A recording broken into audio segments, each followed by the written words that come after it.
Hello, this is Rory Andrews for Swarmio Esports. We've got more evidence of match fixing in semi-pro CSGO, and we're going to talk about why that's important and what's happening in that scene. Cue bumper! Richard Lewis, who's a veteran esports journalist and current host of Turner E-League CSGO, has published new emails alleging that there's match fixing going on in semi-pro CSGO. These emails show that match fixer Kareem Tropico El Amirani has made over $20,000 in the past 2 months match fixing for CSGO semi-pro tournaments. At Winter Assembly 2017, he contacted a team owner who was part of an underperforming team. This team wasn't supposed to get to the finals. It wasn't supposed to partake in a $15,000 purse. At most, they were going to win maybe $250 to $500. So, Kareem Tropico El Amirani, got in touch and said, hey, if you throw a match in the earlier rounds, we can make way more money than that, and I can make way more money than that. So the team owner took the email, circulated around other team owners, and it eventually landed in the lap of Richard Lewis, who published the emails. Even though Winter Assembly 2017 wasn't a huge tournament with just a $15,000 purse and at most semi-pro, here's why this is important.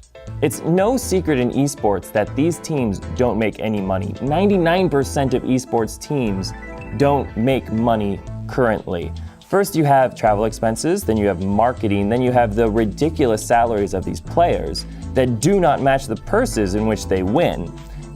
Companies are jumping on the esports bandwagon not because of the money they're going to make today, but the money they're going to make tomorrow. In essence, they're betting too. On top of the teams making no money, you have multiple leagues. We're talking multiple leagues for CSGO, multiple leagues for League of Legends, multiple leagues for every single game, and every single game having different regulatory bodies when it comes to this. There is no centralized regulatory body within esports to punish or investigate gambling, and gambling is becoming a huge deal. 2 years ago, the gambling regulators went after poker, and you might notice that that's not on ESPN nearly as much as it used to be.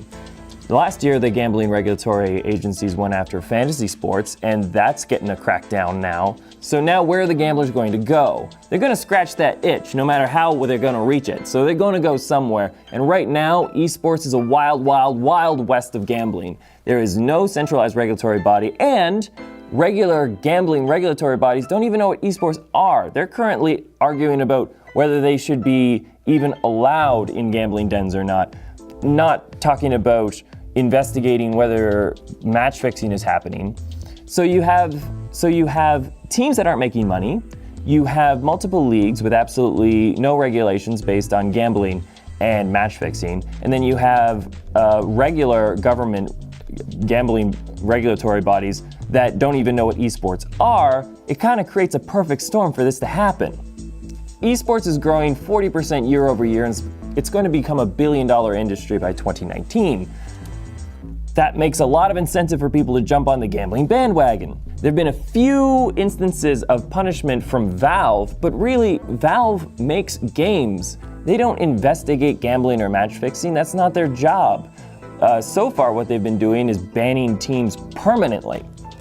So even though this is a small story now in a $15,000 tournament, chances are it's going to become a big deal. And as esports grows, this problem's going to grow too. And that affects the legitimacy of the entertainment venue. That affects the legitimacy of the institution in a time where esports needs all the legitimacy it can get. I think it's time to question whose job it is to regulate this and whose job it is to fix it. Thank you. This is Rory Andrews for Swarmio Esports. Out.